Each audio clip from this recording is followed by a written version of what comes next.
Bienvenidos a una nueva edición de Lo Justo y Necesario aquí por el Periodista TV, nuestro estudio del barrio de Bellas Artes, en esta hermosa capital de Chile, Santiago, donde nos esté viendo. Bienvenido a nuestro canal, EPTV también le llamamos, y esperamos que se suscriba para seguir haciendo entrevistas tan importantes e interesantes como la que tenemos hoy, a la cual lo invitamos ahora a conversar con Patricia Peña. ¿Cómo estás, Patricia? Hola, Francisco, muy bien, gracias. Un gusto tenerte acá. Cuéntame, ¿de qué se trata esta conversación? Te voy a presentar primero. Muy bien. Mira, magíster en comunicación UDP, estuvo en máster en Londres, periodista, diplomada en internet, diplomada, académica y coordinadora del diplomado en comunicación digital en el Licey de la Universidad de Chile, directora de Datos Protegidos. Sí, miembro del directorio de Fundación Datos Protegidos. Y esa es mi primera pregunta, ¿hay datos protegidos? Bueno, te cuento un poquitito. Es como la pregunta de moda en estos días y que tiene mucho que ver quizás con un cambio social que estamos especialmente percibiendo en países como en Chile, donde en general la idea de qué es un dato personal como que está cambiando, ¿no? Nosotros vivimos en un país, en una sociedad que naturaliza muy fácil, por ejemplo, esto de entregar el RUT, ¿no? Aquí en Chile, para quienes nos están viendo, es muy usual que cuando uno va a la farmacia te dicen, bueno, me da su RUT y eso te da acceso a un descuento, a la tarjeta de puntos, etc. Y claro, efectivamente, un tiempo atrás, en la concepción de lo que era un dato protegido, el RUT era clave, era estratégico, era casi como secreto, no era privado, era parte de mi información privada como mi dirección, ¿no?, exacta o mi número telefónico. Y eso, efectivamente, hoy día ahí está como naturalización de que efectivamente eso ya dejó de ser un dato que es importante de resguardar. Entonces, claro, cuando Fundación Datos Protegidos, que es fundado y originado por dos abogadas, Jessica Matus y Romina Garrido, hace ya unos 4 años, su mirada y la misión que tiene la Fundación es justamente provocar un debate de qué significa en esta sociedad que está cambiando, particularmente en una sociedad que está cruzada por el tema de la tecnología y por una cantidad de cambios sociales y culturales, cómo se podía potenciar el tema de la privacidad y de hablar de la importancia también de la protección de los datos personales. Y esa es la misión que efectivamente cumple hasta el día de hoy la Fundación a través de las distintas actividades, de las distintas formas de trabajar que tiene. Claro, Patricia, porque cuando uno dice, claro, le entrego el dato de mi RUT a la farmacia, uno entrega un numerito. Así es. Puede tener 10 cifras, qué sé yo. Pero ese numerito está asociado a lo que yo compro. Claro. Y va a un registro que dice qué días compro, cuándo compro, con qué tarjeta compro y además qué medicamento compro. Exacto. Si sé el medicamento, también podría decir qué enfermedad tengo. Absolutamente. O sea, una persona que, por ejemplo, sufre de diabetes o es asmática o tiene una enfermedad crónica, obviamente que al ir a comprar sus medicamentos de prevención o lo que ha sido recetado, como tú dices, claro, el RUT se va a asociar a esas compras, entre comillas, físicas, vamos a decir, y se acumula en una base de datos, ¿no? Entonces, cuando, además, como en nuestro país, por ejemplo, eso está asociado a descuentos de mi ISAPRE, ¿no?, que finalmente es mi prestador de servicios de salud, lo que está ocurriendo en realidad es que en ese momento tú le estás entregando ese tipo de información de la transacción física que estás haciendo con los medicamentos, finalmente también a tu ISAPRE, que va teniendo también una capacidad para acumular y recolectar datos de cómo es tu conducta respecto a los medicamentos que estás comprando o no. Y eso finalmente se trabaja, digamos, en el ámbito ya que tiene que ver con la tecnología, hoy día en plataformas de Big Data, ¿cierto? Que es un término que también empezamos a escuchar hace muy poco, digamos, más masivamente, que tiene que ver con esta capacidad de generar plataformas tecnológicas en donde los datos que yo voy recolectando los almaceno en una base de datos en donde yo puedo efectivamente hacer distintos tipos de cruces con esa información que estoy recopilando para cumplir distintos objetivos. Es decir, no queda ahí, no queda en la farmacia, no queda en la ISAPRE, sino que se va armando un perfil mío a través de los datos que yo voy entregando en distintas partes, ¿no es cierto? Exactamente. Y hoy día, como ustedes seguramente también han escuchado, claro, el Big Data y esta idea de que empezamos a escuchar de que los datos son el nuevo petróleo, tiene mucho que ver con la irrupción de una nueva manera de entender cómo efectivamente yo puedo trabajar con esos datos, y que ahí hay una discusión y un debate muy interesante entre los científicos de datos, aquellos que vienen más en cambio del ámbito del derecho y en cambio aquellos que vienen del ámbito de los derechos humanos, porque las discusiones, a ver, efectivamente hoy día el Big Data es una herramienta como cualquier otra herramienta que tiene que ver con análisis, con una ciencia, ¿cierto?, en donde yo a priori no pondría por qué decir que es mala o buena no realizarla, porque efectivamente yo puedo tener una plataforma de Big Data que me permita, por ejemplo, identificar, qué sé yo, pongámoslo en esta ciudad, zonas donde en ciertos momentos del día hay más contaminación, ¿cierto?, como vivimos en una ciudad con smog, y el tráfico de vehículos y cómo se mueve la gente. Yo a lo mejor puedo hacer una política en donde restringo. Es decir, tiene su lado positivo. Exactamente, o sea, tiene que ver con eso. Pero sin embargo también tiene que ver con un debate en relación a cómo miramos hoy día entonces en esta sociedad que tiene más capacidad para acumular datos, para recolectar datos y por supuesto para procesarlos y generar a partir de ahí algún tipo de servicio, solución, plataforma, cuando tú efectivamente al otro lado tampoco tienes un resguardo de cómo esos datos van a ser almacenados y cierto cuidados, ¿no? Vuelvo al ejemplo de la farmacia. En materia de protección de datos se le llama que aquellas personas que te piden esa información finalmente se transforman como en controladores de datos, ¿no? O sea, que pueden ser personas, digamos, instituciones del sector privado, pero también, por ejemplo, el Estado es un gran recolector de datos, ¿no? ¿Pero la farmacia está impedida de compartir esos datos? Mira, nosotros en ese sentido tenemos una ley que es de los años 90, que justamente ahora en el caso chileno está en un proceso de finalmente ser cambiada por un nuevo proyecto de ley de datos personales que busca asumir estos nuevos desafíos que se han generado. Entonces, en la ley que tenemos actualmente, en realidad, los consumidores y los clientes en general tienen el derecho a que cuando un negocio, una empresa les dice, oye, dame tu root, o entrégueme información de su correo electrónico, yo tengo derecho a que me digan, bueno, para cómo van a ser usados esos datos y para qué van a ser recolectados. Es decir, me tienen que explicar en algún tipo de documento o algo, ¿cierto?, cómo esos datos van a ser usados.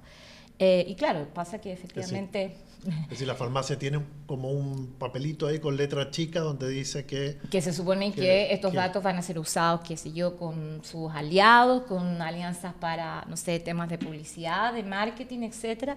Y claro, en el caso chileno, lo que hemos experimentado quizás en los últimos años, en las últimas décadas, es que, claro, hay un uso abusivo. O sea, pensemos que nosotros vivimos en un país donde si quiero entrar al edificio de mi amiga, en la conserjería me van a pedir el dato. Exacto. Y la conserjería no tiene ningún reglamento que diga, oye, voy a borrar ese dato que es tu root, porque, no sé, los voy a quemar los registros, ¿no?, cada cierto tiempo.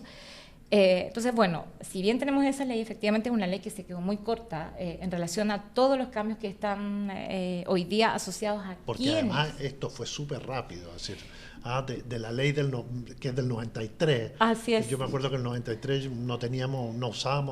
existía el celular, pero muy poca gente lo tenía, a lo que es hoy, por ejemplo. Exactamente. Estoy hablando de los avances tecnológicos en estos años, ha sido mucho.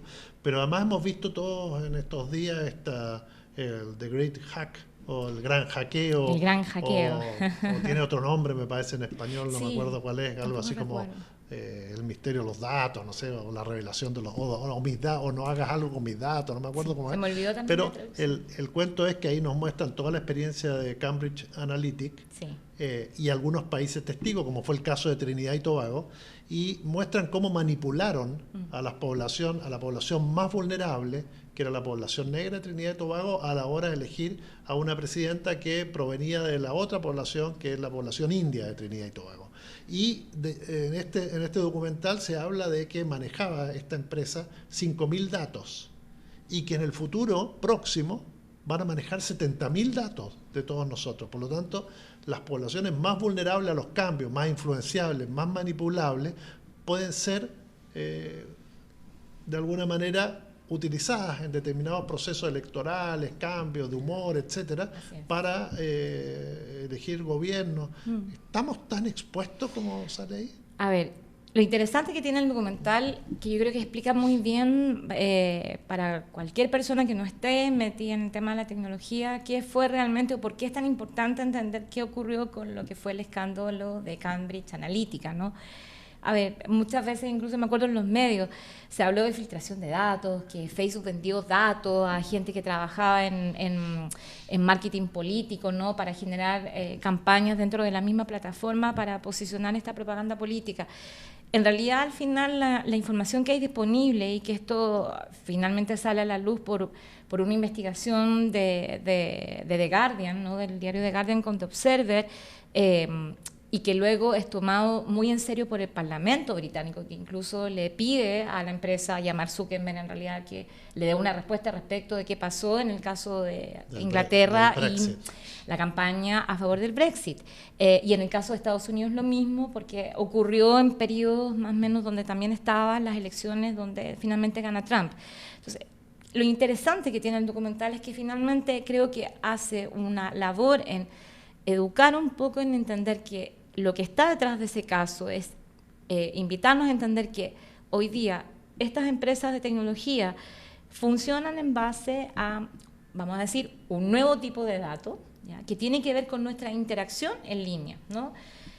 Cada like, cada vez que yo hago un clic en un hipertexto, cada vez que yo posteo algo en un muro, efectivamente es una manera de ir recopilando información respecto del perfil de usuario que yo soy. O sea, todos nosotros tenemos un usuario, ¿cierto?, en la red social en donde participemos, y efectivamente al otro lado, ¿qué es lo que hace la plataforma? Es recopilar eso en, digamos, lo que se llama un perfilamiento, donde dice, bueno, esta persona, ¿cierto?, generalmente postea sobre temas, no sé, voy a poner el ejemplo, medio ambiente, tiende a, qué sé yo, hacerle like, por ejemplo, a publicaciones que hablan de ciertos temas políticos, entonces yo puedo identificar que a mí me interesa ciertos tipos de temas en política, pero además le hace like o, por ejemplo, comparte o vuelve a compartir artículos relacionados con ciertos temas de salud. Entonces, es una información muy rica que efectivamente a la empresa, en este caso a Facebook, le permite también, de alguna manera, hacer válido su modelo de negocios, que además ahora ya sabemos, porque uno decía, bueno, ¿cuál es el negocio detrás de Facebook? O sea, ¿qué es lo que vende Facebook? Finalmente, ellos han dicho en todo este proceso, bueno, nosotros vendemos publicidad, ¿sí? O sea, ese es nuestro negocio. Y para vender publicidad necesito tener súper claro cuáles son los perfiles que yo tengo adentro de mis usuarios, como pasaba antes con los medios tradicionales, ¿cierto? Entonces, claro, cuando ocurre todo este digamos, vamos a decir, información que finalmente entrega el gran reportaje, había bastante como confusión en decir, bueno, ¿qué fue realmente lo que pasó? Y lo que pasó, que está muy bien, insisto, explicado en el documental, es entender que finalmente Facebook fue incapaz de parar la intervención de lo que llama una empresa tercera parte, que finalmente deja entrar, por así decirlo, a su plataforma para capturar, entre comillas, estos perfiles de usuarios a través de una cuestión tan burda como una aplicación de juego, que se parece mucho, por ejemplo, a esta aplicación que se ha vuelto a poner de moda, la Face App, que es el juego donde yo digo, el jueguito en donde yo presto mi cara para ver cómo me voy a ver cuando sea vieja, ¿no? Y todo el mundo la descarga y juega, y en realidad lo que estoy haciendo es que estoy entrenando a un algoritmo con mi cara para entregarla como información.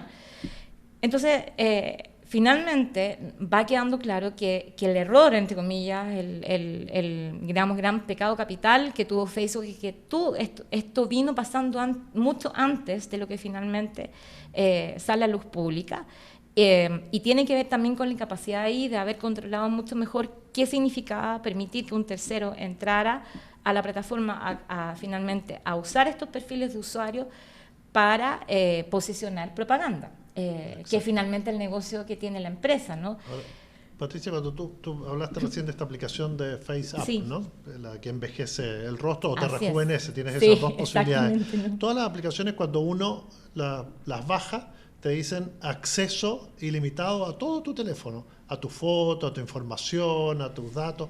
¿A cuánto más accede? Bueno, una aplicación de teléfono móvil en realidad, por defecto, para poder funcionar en el teléfono móvil, pensemos, ¿no es cierto?, en general está pensada como, justamente como tú dices, los términos y condiciones dicen, usted va a permitir que primero yo lo asocie, por supuesto, a su agenda de contacto, y eso muchas veces también vincula, dice, a las redes sociales a las que tú además tengas asociadas a esas personas. Por defecto necesitas saber datos de tu ubicación, dónde estás, y por supuesto el número de teléfono desde donde yo estoy bajando la aplicación. Son como las cosas básicas, ¿no? Pero además cada aplicación puede pedirte cosas extras, ¿no? Puede pedirte, por ejemplo, decir si eres hombre o mujer, identificar género, identificar preferencias de temas que te gustan, ¿no? Estoy pensando en otra aplicación que es muy popular entre los chicos y los adolescentes en estos días, TikTok, por ejemplo, que es como la aplicación de moda. Entonces, también, cada aplicación, entre comillas, cuando te permite descargar, por defecto tiene una política de uso, unos términos y condiciones de uso. Pasa que nosotros finalmente lo saltamos, porque nuestra ansiedad es más grande y uno lo que quiere es finalmente descargar rápido la aplicación. Pone el aceptar rápido, ¿no? Y solo pones aceptar y nunca te vas a tener tiempo para leer todo el texto, que por supuesto está pensado para que justamente tú no te des el tiempo para leer bien qué significa ir. Puede tener otros términos y condiciones, como por ejemplo pasó en un comienzo con Instagram, en donde yo cedo los derechos, por ejemplo, de autoría respecto a las fotografías que yo subo o de los videos que yo subo. Y entonces, si yo quiero después bajarlas de la aplicación, no voy a poder porque yo firmé, entre comillas, estuve de acuerdo con que en realidad la aplicación, ¿cierto?, se quedara con Pero, por todo ejemplo, con mi teléfono, hoy se podría reproducir al día siguiente toda mi vida en una película, por ejemplo, en las 24 horas. ¿A qué hora me levanté? Así es. ¿Qué hice? ¿Qué desayuné? ¿Qué pedí? Si tomé una empresa de transporte con aplicación, Uber, Didi, Cabify, saber los recorridos que hice, Sí. cuánto me demoré, hasta Así con es. quién me reuní por el acceso a mi agenda, vieron mi WhatsApp, es decir, completo. Sí, una trazabilidad de la vida, lo que se llama una trazabilidad de la vida. Hay una charla muy interesante de una periodista española muy amiga nuestra, que es Marta Peirano, que estuvo hace un tiempo atrás en Chile y acaba de sacar un libro que justamente también resume muchos de estos temas, y ella tiene una charla en donde explica muy bien un experimento que se hizo de poner un teléfono de una persona y ver en realidad a partir de ese teléfono móvil toda una vida diaria que tiene una persona, en lo que tú decías. ¿Por qué? El teléfono móvil en sí es una tecnología que para funcionar necesita conectarse, ¿cierto?, a las antenas que tiene alrededor. Es decir, el teléfono celular siempre está tratando de preguntarle, por así decirlo, a las antenas, ¿hay algún correo nuevo? ¿Hay algún WhatsApp nuevo? ¿Hay alguna cosa que yo me estoy perdiendo? Entonces, naturalmente, el teléfono móvil por sí ya es una tecnología que necesita, ¿cierto?, tener en su desarrollo lo que se llama la geolocalización, y por lo tanto ya ahí tienes un dato, cómo yo me muevo en el día. Si a eso yo lo asocio la cantidad de aplicaciones que puedo tener, desde, como tú decías, las aplicaciones de transporte, aplicaciones para pedir comida, pensemos en otro tipo de aplicaciones, hay gente que descarga cosas para hacer deporte, para hacer jogging, las mujeres tenemos las aplicaciones de control del ciclo menstrual, por ejemplo, que es una otra discusión súper candente en países como Brasil, en donde han salido evidencia de cómo también, entre comillas, eso se transforma ahí en un chupadato de una cuestión súper sensible en la vida de las mujeres. En realidad cualquier aplicación en el fondo va a sumar más información, pero además de eso el teléfono tiene lo que se llama un metadato, que es como una palabra bien rara, ¿no? ¿Qué significará el metadato? El metadato tiene que ver con los datos, entre comillas, más subterráneos, más, que no vemos, que por ejemplo es, tomé una fotografía, la fotografía, si yo después la subo y la proceso, va a decir exactamente el modelo de teléfono que yo usé para tomar esa fotografía, cuál fue la compañía de teléfono, a quién yo se la mandé la fotografía, con quién la compartí, dónde la subí, y sobre todo, insisto, la trazabilidad. Esa fotografía la tomé en tal lugar, a tal hora, o ese video lo tomé en tal lugar, a tal hora. Pensemos, por ejemplo, en alguien que, no sé, está de paseo por Santiago, pensemos en alguien que participa en una marcha.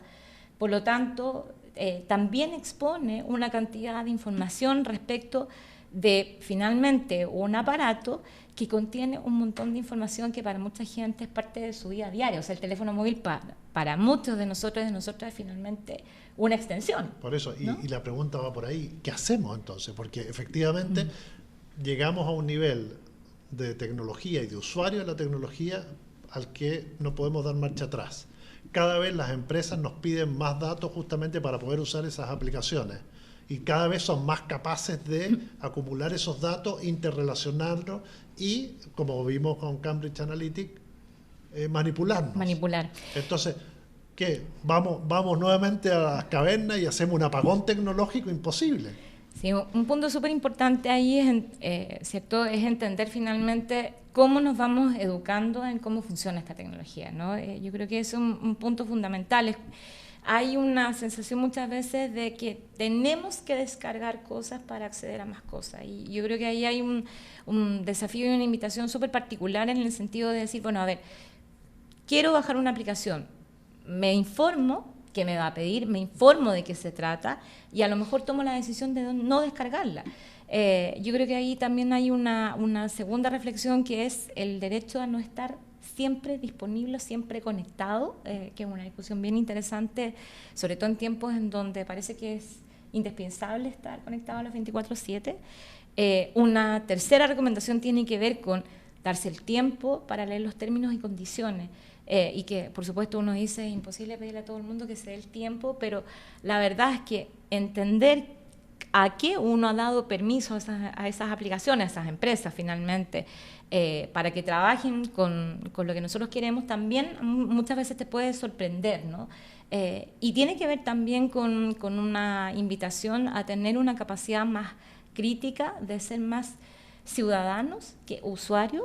Yo creo que eso es algo que también tiene mucho que ver con un desafío en la educación. Entonces, claro, estamos hablando de un proceso que para muchas personas puede ser muy difícil porque, como tú dices, en realidad vivo en una sociedad en donde estoy exigida, pensemos en los más jóvenes, ¿no? Donde esto es parte, digamos, de la rutina, o sea, la vida offline, online, no tiene ninguna separación y necesito estar disponible. Entonces creo que ahí un cuarto punto tiene que ver también con las herramientas legales, ¿cierto? Con los marcos legales, que sobre todo en materia de protección de datos podemos empezar a exigir y a usar como ciudadanos. Entonces hay mucha expectativa, por ejemplo, en lo que puede ser en realidad lo que va a permitir también solucionar, reclamar, exigir, ¿cierto? En relación a de nuevo, cómo se recolectan, para qué, cómo se almacenan y finalmente cómo se procesan esos datos es lo que está haciendo la nueva ley de protección de datos personales, por ejemplo, en Chile.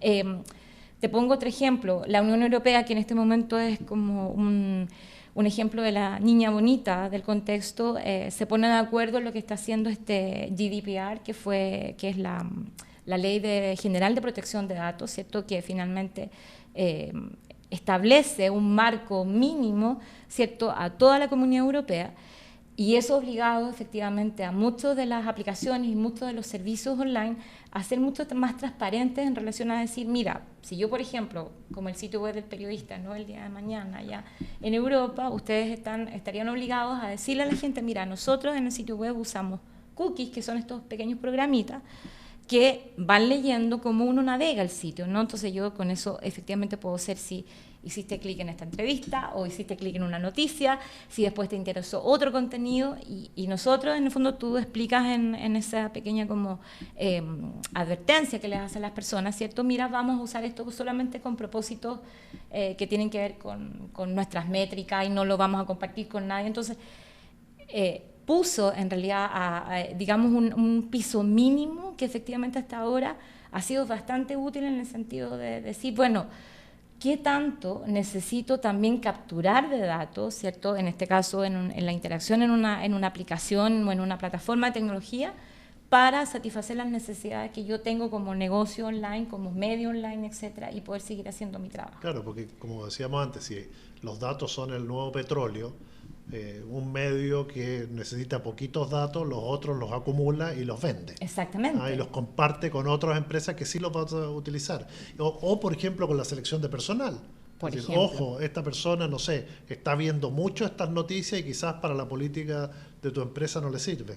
O sea, está poniendo en realidad es un desafío, la verdad, bien, yo diría, estratégico e importante de un debate que en realidad además tampoco en nuestra sociedad estamos acostumbrados a tener. Entonces, también una gran experiencia, o digamos una gran lección de lo que ha hecho Europa, más allá si ese tiene que ser el modelo ideal, ¿no? Porque hay toda una discusión también respecto a si Latinoamérica o cada país de Latinoamérica va a seguir ese modelo, porque de nuevo, digamos en Europa, por ejemplo, el número del RUT no tiene ningún sentido, ¿no? No es como pasa acá en Chile, donde efectivamente está asociado a una cantidad de cosas, desde cómo tú votas y dónde votas hasta los temas de la farmacia, como decíamos. Entonces, sin duda es un desafío y también nosotros como fundación en ese sentido hemos hecho también el llamado a que esto sea más debatido y más conversado en relación a también qué tipo de sociedades estamos construyendo.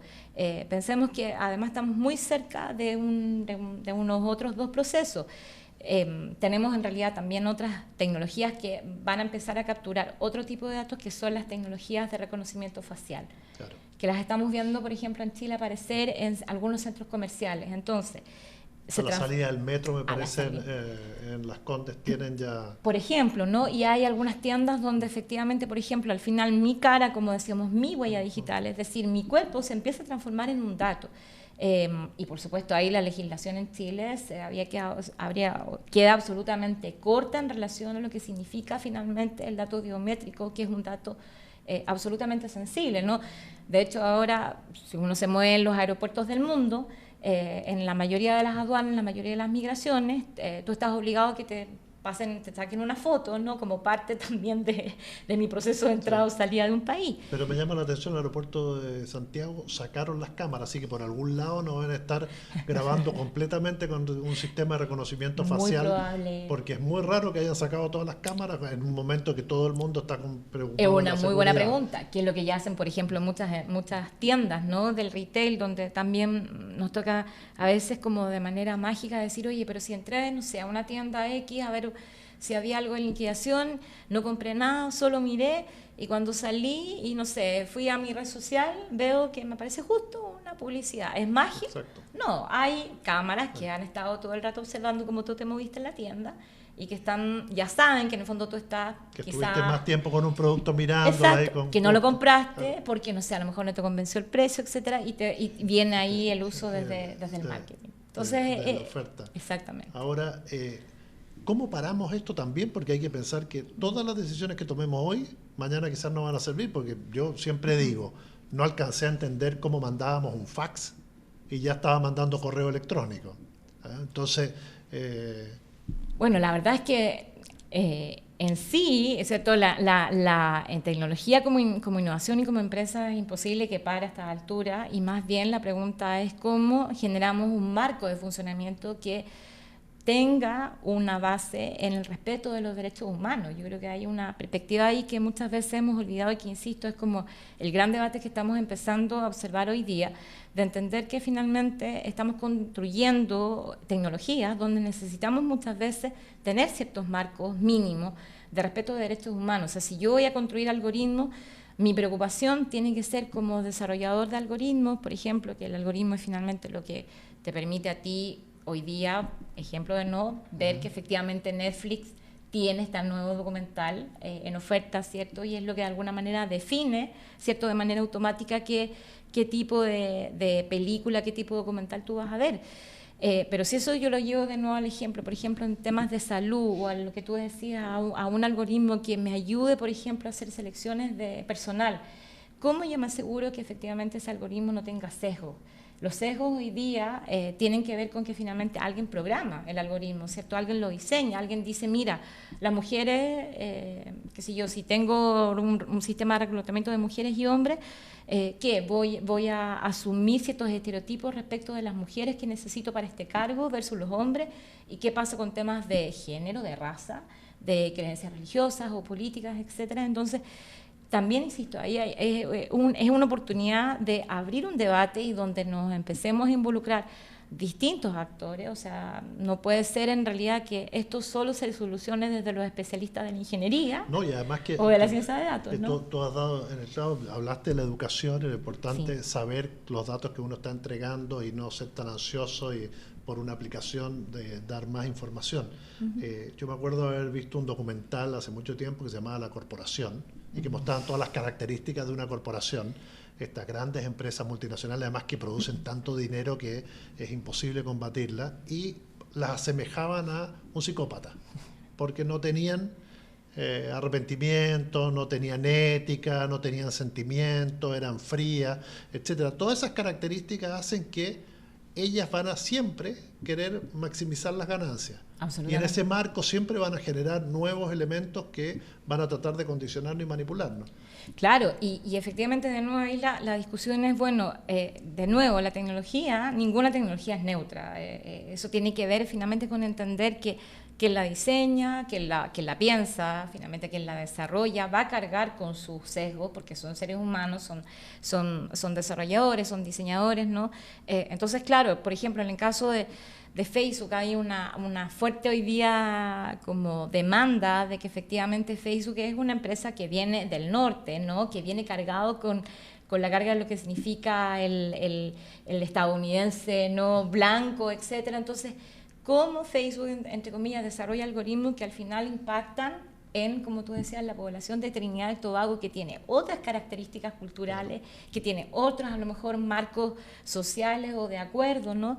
Entonces, insisto, es un momento interesante de finalmente entender que nosotros también nos empoderemos como, no solamente como usuarios de la tecnología y de todos estos servicios, sino que también como ciudadanos. Y yo creo que ahí, y ciudadanas, ¿no? Que finalmente nos estamos moviendo y nos vamos a tener que seguir moviendo, sí o no, en una ciudad que, entre comillas, también va a tener más sistemas interconectados. Un poco ese es la promesa también de Internet de las cosas, ¿no? Esta idea de que tu auto va a estar conectado, tu casa puede estar conectada, o sea, tu misma casa va a ser también una productora de datos en la medida en que tú dejes. Bueno, yo me compré hace poco unas estas camaritas chinas y siempre digo, y los saludo porque me imagino que al otro lado hay un chino alguien que me está espiando. ¿Ah?